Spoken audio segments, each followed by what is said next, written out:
Most wanted criminal Battula Prabhakar ఆచూకీ ఇంకా లభించలేదు. బత్తుల ప్రభాకర్ కోసం పోలీసులు వేట కొనసాగుతూనే ఉంది.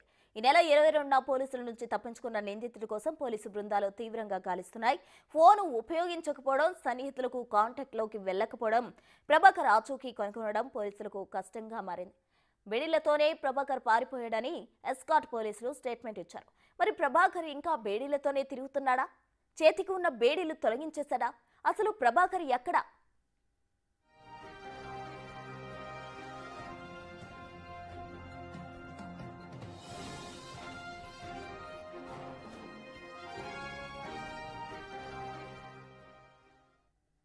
ఇదే అంశానికి సంబంధించి మోర్ డీటెయిల్స్ మా ప్రతినిధి ఏలూరు నుండి సాగర్ అందిస్తారు. సాగర్, చెప్పండి, బత్తుల ప్రభాకర్ ఆచూకీ కోసం ఇప్పటికీ కూడా పోలీసులు గాలిస్తున్న పరిస్థితి. అయితే అతను నేషనల్ హైవే నుండి తప్పించుకోవడంతో ఇది చాలా కష్టతరంగా మారింది.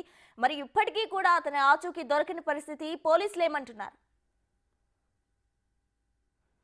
ప్రస్తున బత్తుల ప్రభాకర్ గజ దొంగ, మోస్ట్ వాంటెడ్ క్రిమినల్ పోలీసులు కళ్ళుగప్పి పారిపోయి 6 రోజులు కావస్తుంది. ఇప్పటికే అతను ఆచూకీ తెలియలేదు. అతను ఫోన్ వాడకపోవటం, సన్నిహితుల్ని కాంటాక్ట్ చేయకపోవడమే పోలీసులు అతని ఆచూకీ కనిపెట్టడం కొంత కష్టతరంగా మారింది అంటున్నారు. బత్తుల ప్రభాకర్ ఏదైతే విజయవాడ కోర్టు నుండి రాజమండ్రి సెంట్రల్ జైలుకి తరలించేటప్పుడు గోపాలపురం నియోజకవర్గం దుద్దుకూరు వద్ద జాతీయ రహదారిపై యూరిన్ అని చెప్పి ఒక్కసారిగా పోలీసులు కళ్ళుగప్పి పరారయ్యాడు. 6 రోజులైంది. ఇప్పటి వరకు అతను ఆచూకీ కనిపెట్టలేకపోయారు. మొత్తం 6 రాష్ట్రాల్లో 15 బృందాలు అతని గురించి గాలిస్తున్నాయని కొవ్వూరు డిఎస్పీ దేవకుమార్ చెప్తున్నారు. గోవా, ఆంధ్ర, తెలంగాణ, ఒడిశా, కేరళ మొత్తం అతని మీద ఉన్న కేసులు ఎక్కడైతే ఉన్నాయో ఆ కేసులన్నిటి దగ్గర కూడా అతను పూర్తిగా వెరిఫై చేస్తున్నారు. మరోపక్క అతనికి సంబంధించినటువంటి ఇల్లీగల్ కాంటాక్ట్స్ ఎవరన్నా ఉంటే వారి దగ్గర కూడా నిఘా పెట్టినట్లుగా మనకి సమాచారం అందుతుంది. ప్రభాకర్ పారిపోయినప్పుడు ఎడమ చేతికి బేడీలు ఉన్నాయని ఎస్కాట్ దేవరపల్లి పోలీసులకు ఇచ్చిన స్టేట్మెంట్ లో చెప్పాడు. మరి ఆ బేడీలు 6 రోజులు అయిపోయింది. అదే బేడీలతో ప్రభాకర్ తిరుగుతున్నాడా? బేడీలను తొలగించేశాడా? ఒకవేళ తొలగిస్తే ఎక్కడ ఆ బేడీలను తొలగించుకుని ఉంటాడు? పోలీసులు చెప్పడం అన్అఫీషియల్ గా ఆఫ్ ది రికార్డ్ ఈ పాటికే ప్రభాకర్ బేడీలు తొలగించేసుకుని ఉంటాడని చెప్తున్నారు. అతను గోవాలో ఉండటం చిరకాల వాంఛ. గోవాలో హోటల్ కట్టుకోవాలి అని దొంగలించిన డబ్బుతో ఎప్పటి నుండో ప్రణాళిక చేస్తున్నాడు కాబట్టి గోవాలో కూడా ఒక ప్రత్యేక బృందం గాలిస్తుంది అన్నట్లుగా పోలీసులు చెప్తున్న పరిస్థితి. 6 రోజులు అయిపోయినా కూడా ప్రభాకర్ ఆచూకీ తెలవట్లేదు. మరోపక్క హైదరాబాద్ లో పబ్బులో పోలీసుల మీద దాడి చేసినప్పుడు, అంటే పోలీసులకి పబ్బులో ఉన్నాడు ప్రభాకర్ అని అతని దగ్గరికి వెళ్ళినప్పుడు రివాల్వర్ తో కాల్పులు జరిపాడు. సో ఆ టీం కూడా ప్రభాకర్ గురించి ఆల్రెడీ ఇప్పటికే గతంలో ఒకసారి పారిపోయి ఉన్నాడు కాబట్టి అప్పుడు పట్టుకున్న టీంను కూడా ఈ సెర్చ్ టీమ్ లో ఇన్వాల్వ్ చేశారు. వీరు కూడా ప్రభాకర్ గురించి గాలిస్తున్నారు. అయితే ఇంత కష్టం ఒక క్రిమినల్ ని పట్టుకోవడానికి, ఎందుకంటే అతను జైల్లో తన తోటి ఖైదీ సరిగా ఉండటం లేదని అతని మీద హత్యాయత్నానికి పాల్పడడానికి ప్రణాళిక రచించాడు అన్నట్లుగా పోలీసులు చెప్పారు. పోలీసుల మీదే కాల్పులకు తెగబడ్డ వ్యక్తి సమాజంలో తిరుగుతున్నాడు.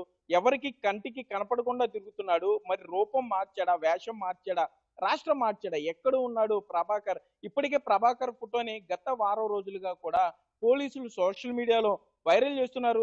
ఇప్పటికీ 50,000 నజరానా ప్రకటించారు. అయినా కూడా ప్రభాకర్ ఆచూకీ తెలియలేదు. మోస్ట్ వాంటెడ్ క్రిమినల్ 6 రోజులుగా బయటే తిరుగుతున్నాడు. పోలీసులు తీవ్ర స్థాయిలో అతని గురించి నిద్రాహారాలు మాని గాలిస్తున్నా కూడా అతను ఆచూకీ కనిపెట్టలేకపోతున్నారు. సో పోలీసులకి ఇంకా మిగిలింది పబ్లిక్ సహాయం కూడా కోరారు.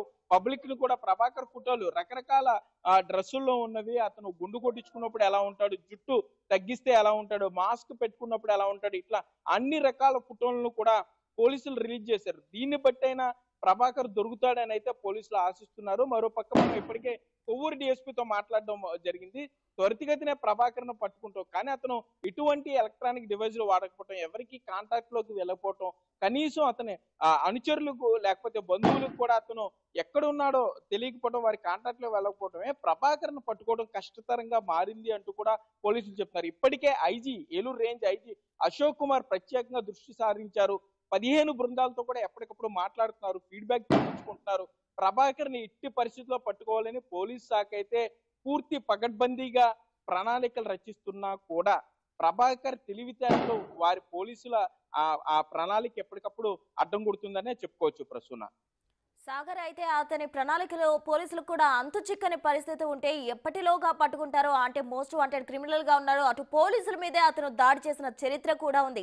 మరి అతను బయట ఎక్కువ రోజులు ఉంటే ప్రమాదకరం కాబట్టి దానికి సంబంధించి పోలీసులు ఎటువంటి ప్రణాళికలు రచించబోతున్నారు?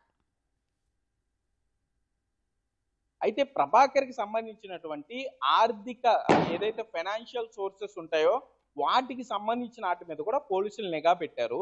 ఇతను బ్యాంకులో డబ్బులు దాయడు, లేకపోతే తెలిసిన వారికి డబ్బులు ఇవ్వడు.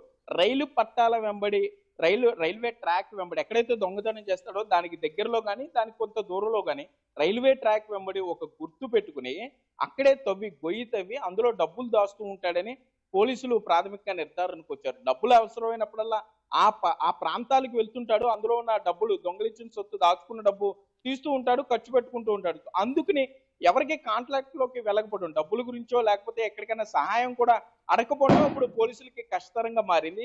ఈ విధంగా అతను దోచుకున్న డబ్బులను ప్రస్తుతం ఖర్చు పెడుతున్నాడు అన్నట్లుగా పోలీసులు భావిస్తున్నారు. కానీ పోలీసులు అయితే పూర్తి స్థాయిగా 15 బృందాలుగా వారు గాలిస్తున్నారు. ఎట్టి పరిస్థితుల్లో అతను పట్టుకుంటాం. ఏ అణువణువు కూడా ప్రభాకర్కి సంబంధించినటువంటి ఏ కాంటాక్ట్ ని కూడా పోలీసులు వదిలిపెట్టే ప్రసక్తి లేదు. రాజమండ్రి సెంట్రల్ జైలుతో పాటు ఇప్పటి వరకు అతని మీద నమోదైన కేసుల్లో ఉన్నటువంటి పోలీస్ ఆఫీసర్లను కూడా ఈ కేసులో ఇన్వాల్వ్ చేస్తున్నారు. సెర్చ్ టీమ్ లో తోటి ఖైదీలందరినీ ఇప్పటికే ఒక బృందం వారితో మాట్లాడడం జరుగుతుంది. ప్రభాకర్ ఎక్కడ ఉంటా అని చెప్పాడు, అతను ఏమని మాట్లాడుతుండో కూడా ఎట్లా అతను బిహేవియర్ ఉండేది అనే దాని మీద కూడా పూర్తి స్థాయిలో పోలీసులు డేటా అయితే తీసుకున్నారు. కాకపోతే అతను ఫైనాన్షియల్ సోర్స్ కానీ షెల్టర్ కానీ అతను ఎవరిని కాంటాక్ట్ చేయకపోవడమే పోలీసులు కొంత సెర్చ్ ఆపరేషన్ కొంత ఇబ్బంది కలుగుతుందనే చెప్పుకోవచ్చు ప్రస్తుతం.